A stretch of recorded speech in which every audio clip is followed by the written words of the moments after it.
आप लोगों के ना बहुत बार क्वेश्चन आता है, एक क्वेश्चन बहुत ज़्यादा रिपीट हुआ है पिछले 2 महीने में कि हम दोनों की अंडरस्टैंडिंग को देखते हुए कई लोग तो बोलते हैं कि आप दोनों मतलब मैं बहुत बदतमीजी से बात करती हूँ शर्मा जी से। कई लोग बोलते हैं कि हम लोगों की लव मैरिज है क्या, जो हम इस तरीके से एक दूसरे से बात करते हैं। मैंने बहुत बार बताया भी नहीं यार, लव मैरिज इतनी औकात नहीं है हमारी ठीक है। मतलब एक हमारी फैमिली जो बैकग्राउंड है, हमारी फैमिली जो है उसमें ऐसी ये चीज़ बहुत बड़ी है। मतलब इस चीज़ को एक लेवल क्रॉस के ऊपर की चीज़ माना जाता है, यहाँ से ये चीज़ समझो ठीक है। तो ऐसा कुछ नहीं है, एक अरेंज मैरिज थी हमारी, सिंपल तरीके से। मतलब वही देखना दिखाना, उसके बाद में सगाई फिर शादी, ऐसी सिंपल सी हमारी अरेंज मैरिज थी। और एक चीज़ और बताऊँ, लोगों ने मतलब पिछले मैंने 8-10 साल से मैंने देखा है लोग जो है ना सगाई होने के बाद में बहुत फ़ोन कॉल्स पे लगे रहते हैं, ठीक है।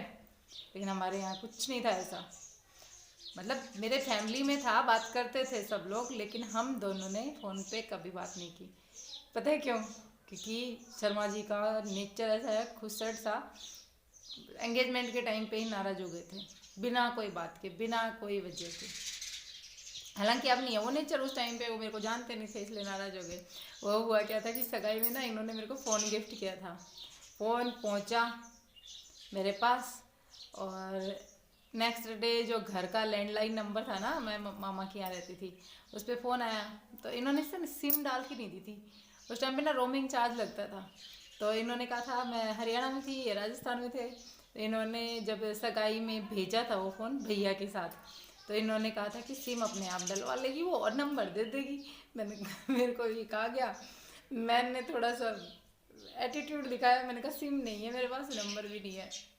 बस क्या मजाल, बंदा बात कर ले दोबारा दोबारा कोई कांटेक्ट करने की कोशिश में एटीट्यूड इतना कूट कूट कर भरा था, दोबारा कांटेक्ट नहीं किया, ना लैंडलाइन नंबर पे किया, ना मेरे घर वालों से कभी बात की उस मामले में कि कोई सिम ला के दी कि नहीं दी। मैं करती क्या मेरे पास वो फ़ोन बिना सिम के रखा रहा, शादी के बाद में वापस यहीं लेके आ गई।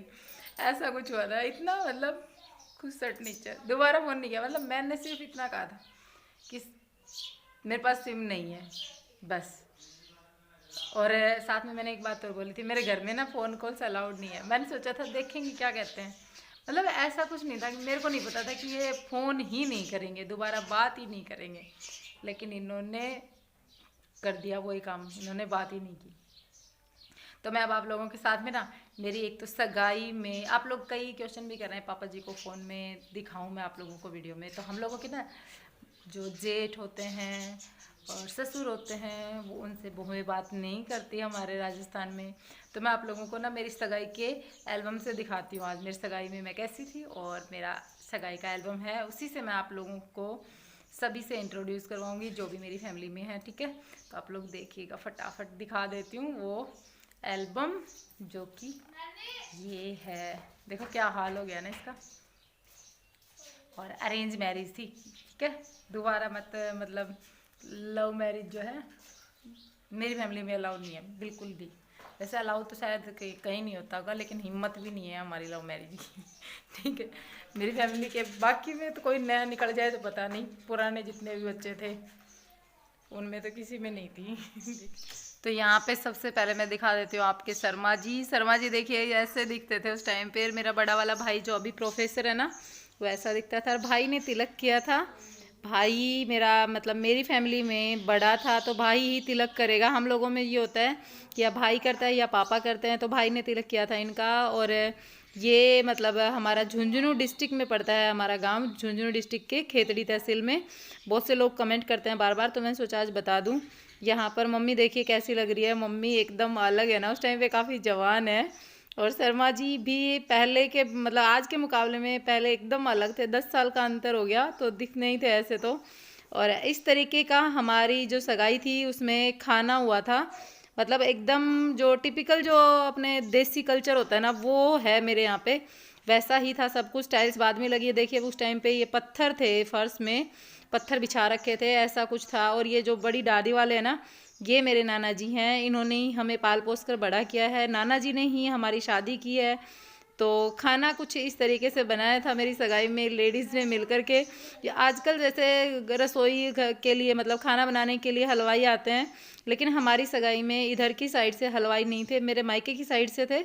यहाँ पे इन लोगों ने सबने मिलजुल कर बनाया था एकदम, मतलब गांव आप अभी भी देख रहे होंगे किस तरीके से मेरा रहन सहन है यहाँ पे, किस तरीके का हमारा यहाँ रहन सहन है, उसी तरीके का सब कुछ था। और ये आ गए हैं मेरी साइड में। मेरी सगाई में जो है ना नैनी के पापा नहीं आए थे, इन्होंने मतलब कुछ बहाने बना लिए थे आने के। और ये हैं ससुर जी और मतलब मेरे पापा यहाँ से, जो भी मेरा ससुराल है वहाँ से। और ये बड़े भैया हैं नैनी के पापा के, सबसे बड़े वाले भैया जो हैं, मैं आप लोगों को कई बार बता चुकी हूँ, मैं वीडियो में नहीं ला सकती, आप यहाँ देख सकते हैं। और सेकंड नंबर जो भाई हैं इनके वो ये हैं, ये इनसे ज़्यादा नहीं सिर्फ 2 साल बड़े हैं, लेकिन इन भैया की एक बेटी की शादी भी हो चुकी है, इनकी बचपन में शादी हुई थी भैया की, तो इनके बच्चे काफ़ी बड़े हैं। और हम लोगों को देखते हुए इनकी शादी जो है ना वो बहुत बचपन में कर दी। ये इन भैया की भाभी हैं, मतलब वाइफ है यार मेरी भाभी है। और ये हैं बड़े वाले नंदोई जी, और ये हैं बड़ी ननद। कुल मिलाकर के ये 5 बहन भाई हैं। पांचों को मैं आप लोगों से मिलवाऊंगी आज के इस वीडियो में। कभी पर्सनली मतलब सामने ऑन कैमरा मिलवाने का टाइम तो बाद में मिलेगा, मतलब फेस कैम में, अभी तो मैं ऐसे मिला रही हूँ। ये छोटी वाली ननद हैं, 2 ननद मिला दी हैं मैंने, 2 जेठ जी मिलवा दिए हैं। तो आप सोच लीजिए अब मेरे परिवार में 5वें ये हो गए। अब ये छोटी वाली भाभी जो कि बचपन में जिनकी शादी हुई थी वो हैं, और ये छोटे वाले नंदोई हैं, जो मैंने अभी ननद दिखाई थी छोटी वाली, वो नंदोई। और ऐसी कुछ मैं दिखती थी मेरी सगाई के टाइम पे। आप देखिए यहाँ पर दोनों, एक ननद है, एक बड़ी वाली जेठानी है, एक बड़ी मामी है रेड कलर की साड़ी में, और हम चारों बहन भाई कुछ ऐसे थे। हम जब मेरी शादी हुई थी, मेरे सारे बहन भाई छोटे वाले हैं ना तीनों, वो बहुत छोटे थे, मतलब दोनों छोटे वाले जो हैं सबसे छोटे वो 10th क्लास में पढ़ रहे थे, बड़ा वाला भाई 12th क्लास में पढ़ रहा था। और यहाँ पर मेरी मम्मी देख सकते हैं कितनी जवान थी उस टाइम पे, आज से 10 साल पहले की बात है, 2011 में हमारी शादी हुई थी।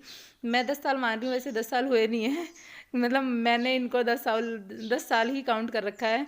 और यहाँ पर देखिए मेरे भाई कितने छोटे लग रहे हैं ना, मतलब इनको जब छोड़ के आई थी ना शादी के बाद में काफ़ी रोना आ रहा था कि छोटे छोटे बहन भाई हैं, अब कैसे टैकल करेंगे। बीकानेर रहते थे, थोड़ा सा डर भी लगता था कि अब अकेले कैसे रहेंगे। मुझे लगता था कि मैं इनको सेफ़ फील करवाती हूँ।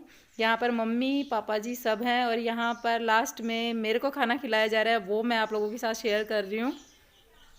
लो जी, इस वीडियो में मैंने आप लोगों से मेरी पूरी फैमिली से इंट्रोड्यूस करवा दिया है, सबको कैमरे पर लेके भी नहीं आई और सबको मिलवा भी दिया। सब लोगों को नहीं ला सकती, मैंने पहले भी बताया आप लोगों को, कैमरे में हम लोगों के यहाँ अलाउ नहीं होता, बहुएं बात नहीं करती।